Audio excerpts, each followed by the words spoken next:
Hey guys, this is Dr. Steve, and in today's show, we're going to talk about blockchain.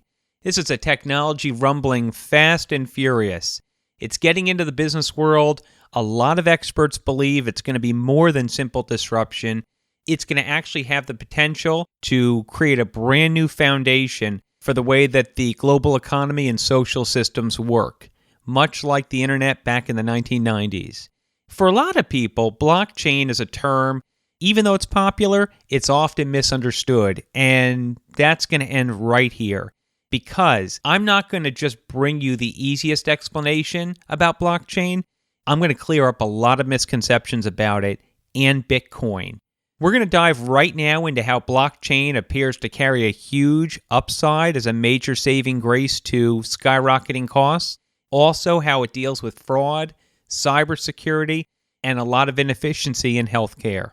It's Dr. Steve on Understanding Blockchain, right here on Red Hot Healthcare. Let's go. 3 alarm and 21 and north. All engines respond. This is Red Hot Healthcare. Interviews with today's leaders and all the news that matters. Here's your host, Steve Ambrose. Hello and great to have you aboard. I'm your host, Dr. Steve Ambrose.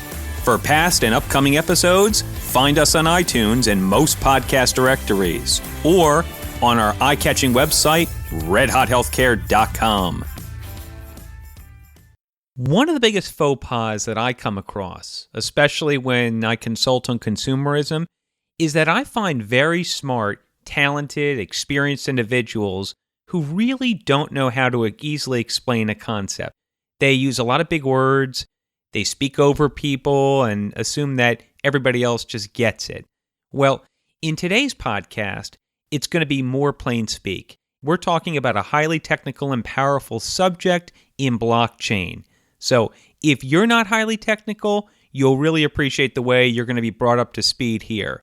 And if you're already familiar with blockchain, or you grasp the technology easily and quickly, then hopefully you'll be able to appreciate and better able to use this if you're going to share with other people, perhaps less gifted than yourself. So when we first start speaking and learning a blockchain, we've got to talk about Bitcoin because the two are essentially linked. Let's get into Bitcoin first. And as a side note, if you invested $500 in Bitcoin when it first came out about 7 years ago, let's say you did it for your kids' college or on a whim, as of this past Friday's close, that little drop in the bucket would now be worth just a bit north of $20 million. That's the growth in value that's been recognized.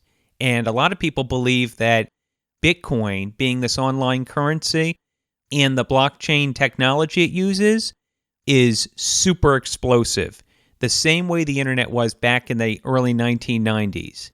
Now that your ears and eyes are wide open, I'm going to start with the strange but true story of Bitcoin and blockchain. Okay, so let's go back to 2008. And at that time, there's a programmer known by the pseudonym Satoshi Nakamoto. This is the inventor of Bitcoin.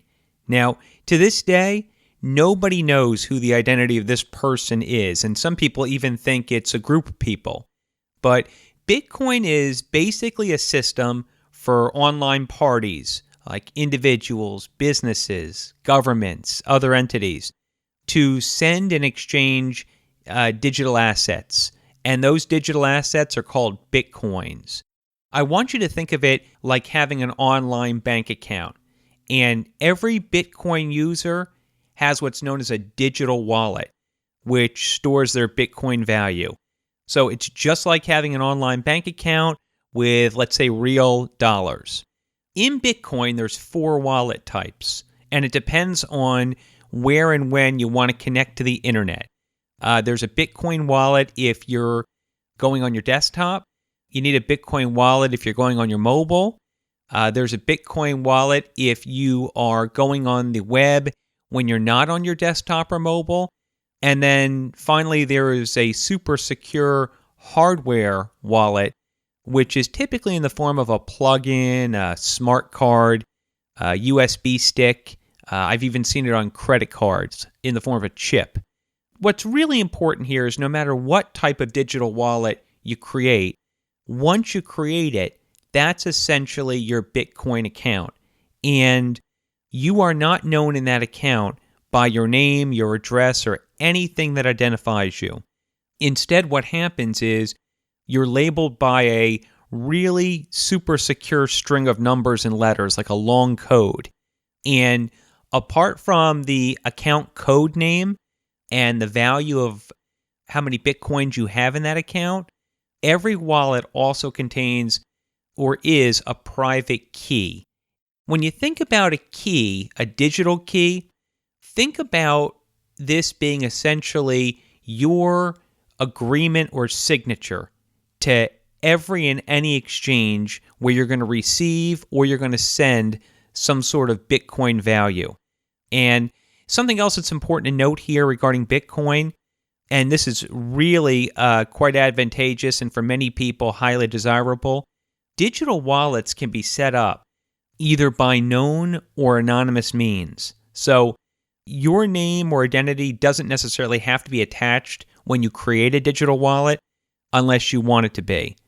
Just a single Bitcoin worth presently close to $2,400. It's really common to see Bitcoin exchanges in decimal values under 1. So let's say for a $12 lunch, you would pay 0.005 Bitcoin. Or if you wanted to buy let's say a high-end PC laptop where you'd pay $1,200, today that's going to be you paying 0.5 Bitcoin.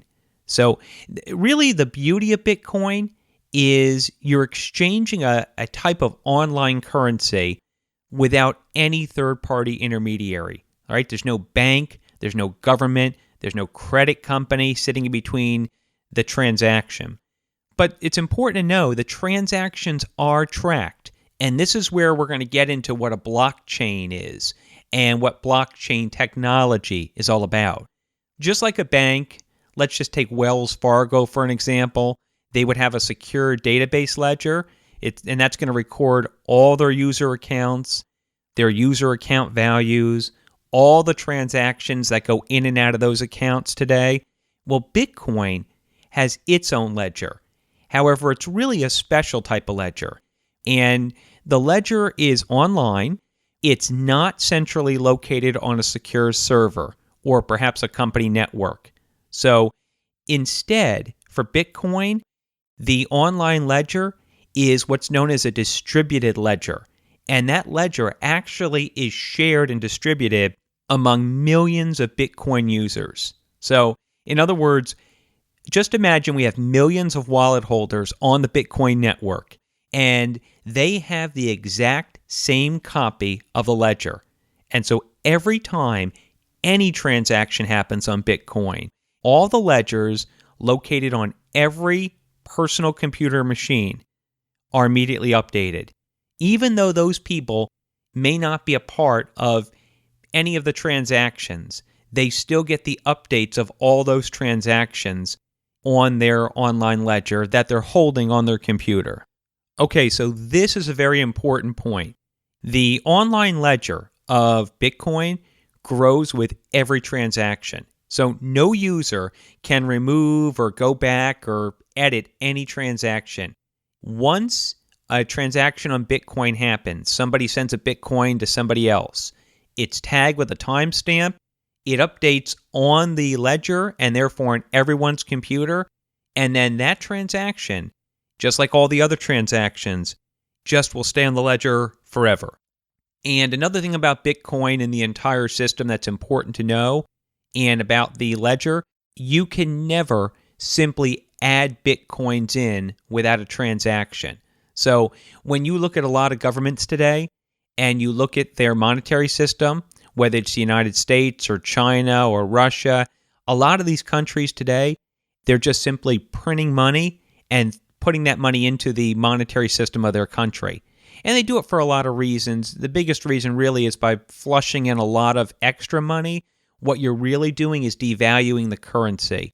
Governments, for their own benefits and purposes, can essentially manipulate their monetary systems. Well, that doesn't happen in Bitcoin on this ledger system. What winds up happening is there are no Bitcoins that just get pushed into the system. They either have to be sold to somebody or they have to be given to somebody. That's it. There's another way where they're actually earned, but that's not for this particular lecture. Let me go ahead and just give you a crude example of what I'm talking about, just so you have a better idea here. Let's say there's myself and 3 friends, Mo, Larry, and Curly. And we are the only 4 people on Bitcoin. Each of us have 10 Bitcoins. So essentially, the entire Bitcoin system, globally, has 40 Bitcoins and 4 users. No more, no less. And let's say I send 5 Bitcoins to Curly. Now the ledger is going to update. So Curly has 15 Bitcoins, I have 5 Bitcoins, and Mo and Larry, they still have their 10. Even though Mo and Larry were not part of the exchange, the online ledger that's stored on everyone's computer is going to automatically update as well. So you get it? Good. Why is Bitcoin's ledger one that's set up to be widely distributed? Why is it non-centralized? Well, first, it makes the entire system open to the public. And that means that we talked about before, unlike governments that just print extra money and devalue their currency, what winds up happening is there's a level of trust and there's a level of accountability into the system. That's really important because without trust and accountability into the system, no one's going to use it and it's not going to grow. People are using it, it is growing. The second reason to have a really widely distributed ledger is security. So if you go ahead and let's say you have Wells Fargo ledger and it's within their specific network. Well, let's say the network's hacked and it affects the entire system, right? And we see this not just with banks, but we also have seen this in healthcare. Well, if a hacker attacks a network, one network or one computer, it can really crush a lot of what's on there, the software, the applications, the data. But because the entire Bitcoin ledger is distributed to millions of people, what winds up happening is the system really can't be hacked and corrupted. So that's reason number 2 that it's great that it's widely distributed. And the third reason is because peer-to-peer exchanges, that is, if I send you a Bitcoin or you send me a couple Bitcoins, a lot of the cost that's involved in exchange is removed. So this is cost that's usually passed on to consumers and users. And when we start talking about healthcare in a little bit, that's going to become really important. And the fourth reason for a widely distributed network is because it protects our online identity and reputation. When it's decentralized, essentially the data, our account data, and the transactional data, it all belongs to us. And that's very, very important. Most important, though, for as powerful as this is right now and will be, it's important that you know Bitcoin is an application. The actual backbone, the technology of the distributed ledger that makes Bitcoin go, that is like the operating system of Bitcoin, that's what's known as blockchain. In the beginning, a lot of people focused on Bitcoin, the application, as the actual valuable tool, and it's extremely valuable. It's growing. I mean, today Bitcoin is one of just 700 different types of what's known as online or cryptocurrency. All of them use blockchain technology or what we know as distributed ledgers. So the point I'm making is that the real value, the value that can go far beyond Bitcoin and far beyond just the financial sector, is really the distributed secure database or the distributed secure ledger. That's what blockchain is. Blockchain is that widely distributed ledger that you can never take away from and that consistently and historically just gets added to and shared wide and updated with everybody. And blockchain technology has a future where it's going to be able to hold and share not just online currency, but really any type of asset.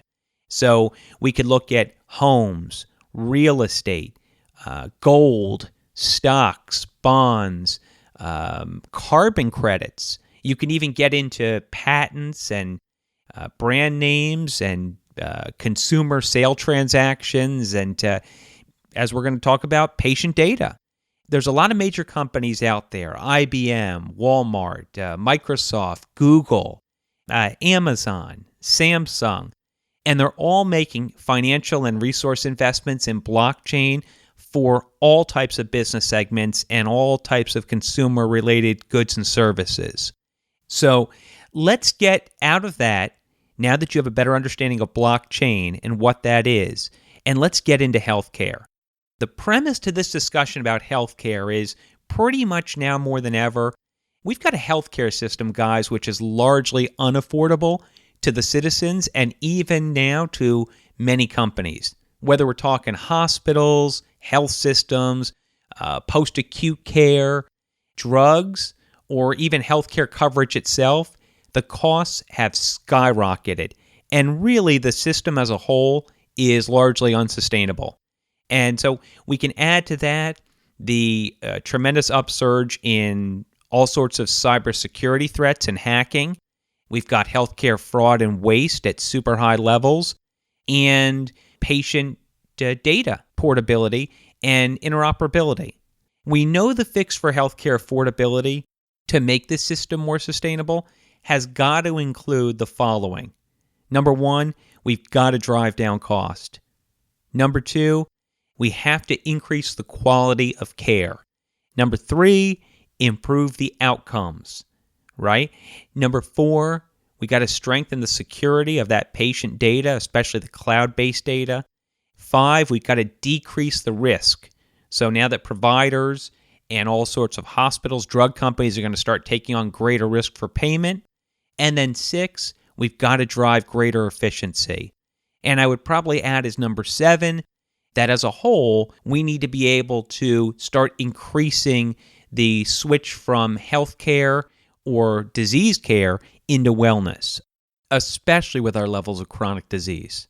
And of course, with all of this, the big trick is we have to keep our healthcare companies profitable, because whether you like it or not, our healthcare system is largely for profit. If we start talking about payment amounts that are going to be decreasing when we start switching to value-based care, healthcare companies, drug companies, they're going to need to see more patients, provide more services, and they're going to have to be able to lower their costs. That's how they're going to be able to stay profitable and keep more people employed. So let's remember, blockchain is the distributed ledger technology. So any blockchain solution for healthcare is going to need to have that distributed ledger technology, and then applications are going to have to be built on top of blockchain. So you talk about companies now like Amazon's AWS cloud, Microsoft's Azure cloud, or Google's cloud, that these are platforms for the web that people are building applications on.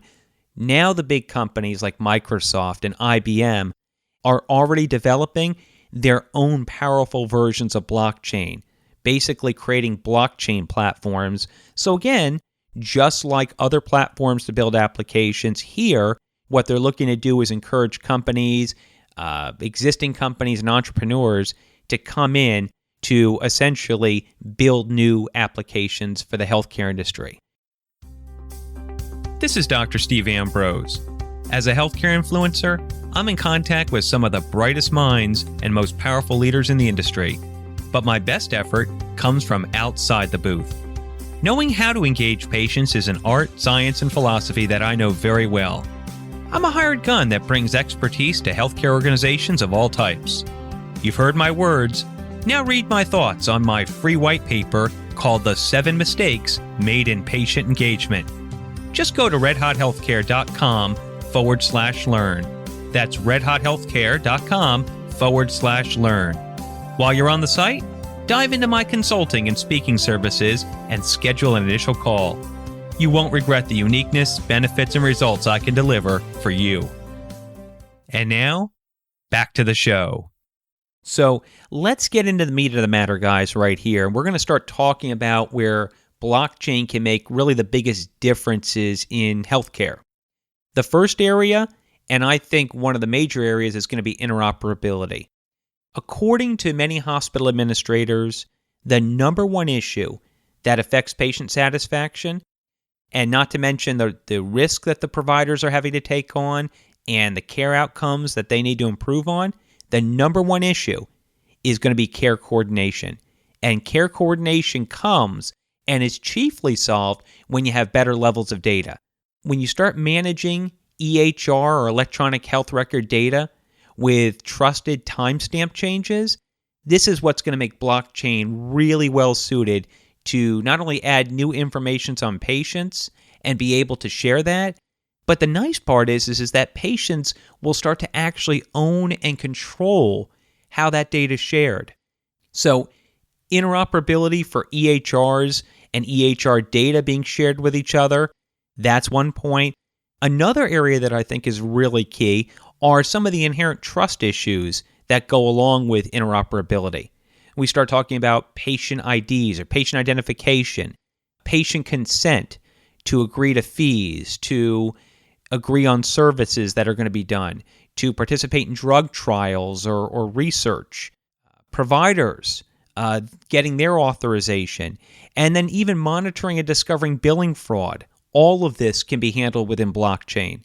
And important also, patients and providers can easily join this decentralized ledger, this blockchain technology. Now remember, we're building an application on top of it, but at the core, we're talking about a decentralized ledger database, and really the power of that is in the fact it's decentralized.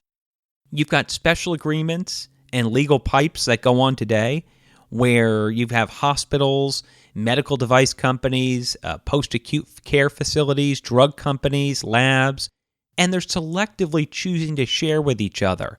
Now, some of them join HIEs, some of them join other initiatives, but by and large, there really is no central environment that's trusted by everybody. And this is where I see blockchain and the ease of getting into and using blockchain technology towards helping a lot of these issues. And lastly, we start talking about being able to switch from what is today disease care in healthcare to wellness. So this all falls under interoperability. So now you start talking about blockchain databases, being able to actually integrate with patient lifestyle, mobile health applications, and then what's also growing on the back end, which is the Internet of Things, the IoT environment. And look, I've said this before, guys, patients have an inherent responsibility to help our healthcare crisis, to make our healthcare system better. They can't just go through life, not be accountable, and drop their disease off at the door. That's not going to work anymore. The second area for blockchain in healthcare is going to be claim adjudication. Let's start this off by just recognizing that billions of health claims are generated every year. And if we want to look at estimates, 5 to 10% of those claims are deemed to be fraudulent. Most of them are probably not going to be found out. Plus, on top of that, you have 1/4 or 25% of all hospital costs are administrative. And a lot of those administrative costs are based on payer and patient billing. You start getting a trusted network shared between the patient, the provider, the payer, and now what starts to happen is you really allow for much better transparency and a lot more efficiency, especially when you start checking the billing claims against the actual service that's held within the blockchain. And remember when we start talking about decreasing costs? This is where it comes from. Jobs are going to be lost, but they're going to be lost anyway, because what's happening is when you make systems more efficient, more trustworthy, more scalable, you start to recognize that you're taking a lot of the manual processes out of it. And if we want to start decreasing cost and presumably passing on those costs as greater affordability to the masses, then there's going to have to be improvements made. And this is one major area where blockchain can make a big difference. Okay, guys, moving on to number 3 of 5, we arrive at pharma clinical trials and drug development. Let me start off by saying that the pharma industry, widely untrusted because it continuously raises drug pricing. They give us the same old line, quote, "We need to cover our R&D costs so that we can keep making better drugs." Okay, prove it. Because guess what? The estimates today that are agreed upon is that as much as half of drug trials, especially failed drug trials, go unreported. And often, drug investigators fail to share the study results. So when you get into a value-based system, we start talking about health policymakers, payers, certainly doctors and patients. They're not getting the level of transparency they need when we start talking about a value-based market. That needs to change. We start to begin to address fraud, abuse, misreporting, outcome switching, data snooping, selective result sharing. This all goes towards driving down cost and pricing in drugs. Plus, when we start getting into precision-based medicine and more personalized medicine, we start getting into a situation where we need best data and results. Number 4, cybersecurity. And this one's pretty self-evident, but the statistics are absolutely mind-blowing. 59% of the decision makers in healthcare made the claim that their security and their data privacy is the biggest challenge that keeps them from integrating different sorts of connected devices into their organizations. So they're being held back, results are held back, improvements held back because of the threat of being hacked. Almost 50% of healthcare organizations, half, claim that they're not confident in their ability to keep their cloud data secure. 9 out of 10 healthcare organizations report suffering a data breach in the last 2 years. And we're talking about not just costs in the billions, but we're also talking about the cost to insure. We're talking about the amount of people you have to keep on board in terms of the IT. The other thing we need to talk about, too, is the Internet of Things. We're talking about the medical Internet of Things, this ecosystem that's needed to pull in better data. Well, blockchain can provide the trusted ecosystem needed to allow for devices to connect in.